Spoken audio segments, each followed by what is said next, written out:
You're a VCT fan that wants to know more about the 2026 teams in EMEA. Which teams are the best and which teams do you just want to look out for? But you don't want to watch a 1-hour podcast without any editing or streamers that barely talk about the new rosters. If only there was an ADHD coded tier list video with lots of editing that talks about every team in great detail. Oh wait, there is one. Welcome to my channel, and today I will rank every 2026 team from the worst one to the best. For now I will only do EMEA, and possibly if I'm not being lazy we'll do other regions. But who even are you, and why would I trust your bumma? Well, you're right. I am only a huge VCT fan and not some crazy prophet that can predict the future. So don't get mad at me if I don't guess that Pacific will go on an insane run to win champions. And feel free to disagree with me and leave your opinions in the comments. In 12th place, we have Pacific. I think everyone expected this placement and it makes sense why. They picked up their players way later than other teams, which puts them in a huge disadvantage because they don't have enough time to get a proper system in place. Their players are actually kinda decent. They have CNED who won champions, and might be kinda washed, but is still good enough. They also have valorant, who is a solid tier 2 player with some potential. They even imported 7, who might become the second coming of Brock and annoy everyone with the Odin. Ninja is decent, and they have, Cupert. Anyways, their players are not that bad, but because of likely having a bad system, because they just didn't have enough time, they're going to be running around the map and not getting good gunfights. They also have less time to get a good map pool, so their floor is obviously 12th place and their ceiling maybe around 9th, because even if everything clicks for these players, their talent is still not all that. In my opinion, they still skip F tier and get put in D tier.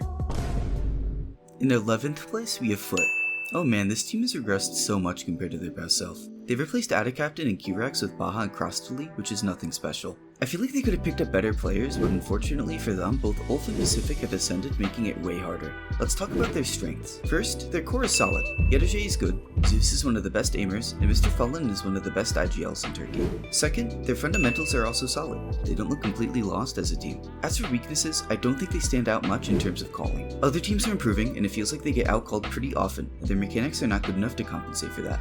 Also, I think their floor is 11th place because I just can't see them being the worst team in the league. Their ceiling is 6th place because in the past they were actually pretty good in EMEA, but I think it's unlikely they'll reach the same ceiling, so they're gonna get put in C tier.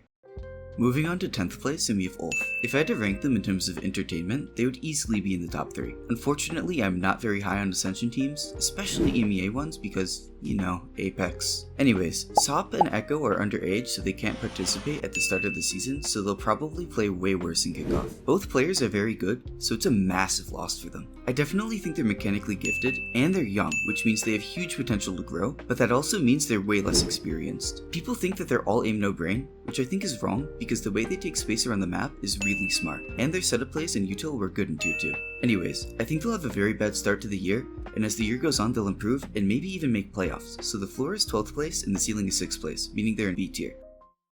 In the 9th place we have BBL.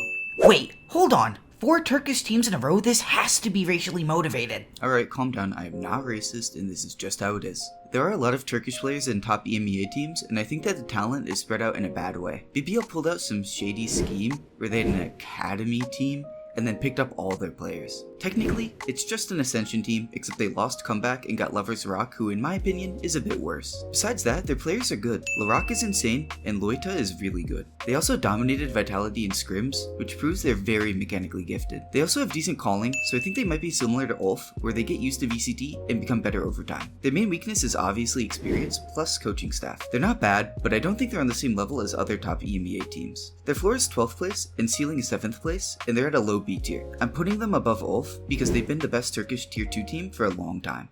And from Turkish teams, we move on to French teams. Gentle Mates. I repeat, I am not racist. This is definitely the best roster Mates has ever had, and it definitely has potential. Bipo is a demon in tier 2, and Martin is so good mechanically, even though he sometimes makes really dumb decisions. The other players are pretty solid, and I don't think they have any weak links, making them a really balanced roster. What worries me is a lot of these players are inconsistent. I'm so sure they'll have 2 random players underperform and 2 more overperform most of their games. I feel like they'll have days where they beat top teams and lose to bottom feeders. I have them above other Turkish teams because not only do they have insane young talent, but also some decent veterans. So their floor is 11th place and their ceiling is really high at 4th place, placing them in B tier. In 7th place, we have yet another French team. Carmine Corp. This one will definitely piss off some fans, I can feel it. French fans, I'm sorry, please don't kill me. When they had previous rosters, I hyped them up a lot, and they ended up underperforming. Now people are hyping up this roster as well, and I feel weird about this one. Like yeah, they have Angus Coach who won an international event, but his coaching recently hasn't shown the same results. Honestly, all the teams in B tier are extremely hard to rank, and they're all pretty close on paper. Just because they're 7th doesn't mean they're bad. In fact, I actually think they're quite good on paper. Shidos is a good pickup, DOS9 has a ton of potential, and of course, Soigetsu is Soigetsu. Lewin is insane, and Aves is good as well. The main problem is that they have an inexperienced IGL, and the roster looked kind of uncoordinated in Project Blender. All these issues can change before the season starts, so their floor is 8th and their ceiling is 3rd. I think they have a lot of potential, but will still be behind top teams, so they're placed in B tier. And in 6th place, we have Na'Vi. They feel the same like Carmine Corp to me. They made a veteran with little experience at IGLing the main caller, and they have some really good and promising talent. Even before this, they were already a consistently middle table team. Anyways, they moved the Unk to the coaching position and picked up Filu and Sociable in place of Alexic. Sociable was pretty solid on BBL, and Filu, even though people were disappointed with this pickup, I think is pretty good. I think that Filu is actually pretty overhated after watching his Project Blender games. But maybe the pressure will get to him and he'll play bad again. No clue. Anyways, they're fundamentally a very strong team. They have good trades, good discipline, and util, and have very strong mechanics with Ruxic, Xiao, and Hero. But as I said, Xiao is not an experienced IGL, so they may become worse than before. I'd say their floor is 8th and their ceiling is top 2 because they have good talent and good team play, and they're placed at the top of B tier. And now we're moving on to the first A tier team, which is Team Liquid. A tier is reserved for teams that are likely to make some international events. So, Team Liquid. They basically did an entire team rebuild and only kept Nats and Camo. Yeah, losing Kiko definitely hurts them a lot, which is why they might be worse than last year, but their new roster is actually really good. Purpo was nuking in tier 2, and from his posts, you can tell he's improved a lot as a player and personality. Wayne is an APEC import and hardcore glazed by many people in the pro community. I rate Wayne super high. I think he's a very smart player and quite flexible. So he'll probably deliver too. They also got Miniboo, who's an experienced duelist main. Many people hate on Miniboo, but he doesn't deserve any of that, because his job is to take space and he plays very selfless and he's good at his job. Also, people think that they'll have role issues, which is wrong, because Purpo used to play flex and Wayne plays controller. The only issue is that Camo will probably move to recon, but he had 6 months to learn it. I also have to mention and give credit to their coaching staff.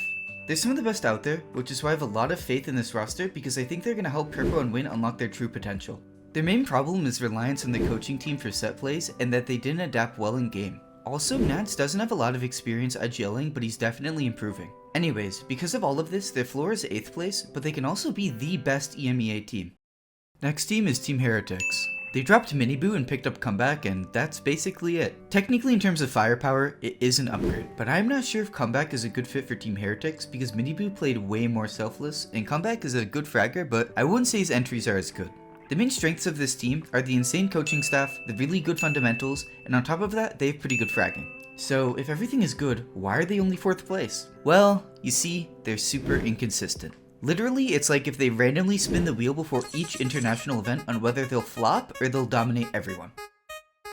The main thing about this team is that they sometimes just fall apart in games and look completely lost, which is a total mental issue.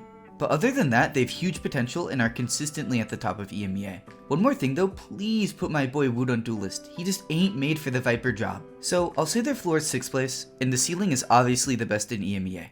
And in 3rd place, we have Giant X. This is probably the most balanced team in the world.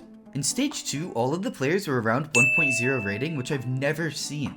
All of these players can pull their weight, and Cloud, who's an IGL, can carry their games.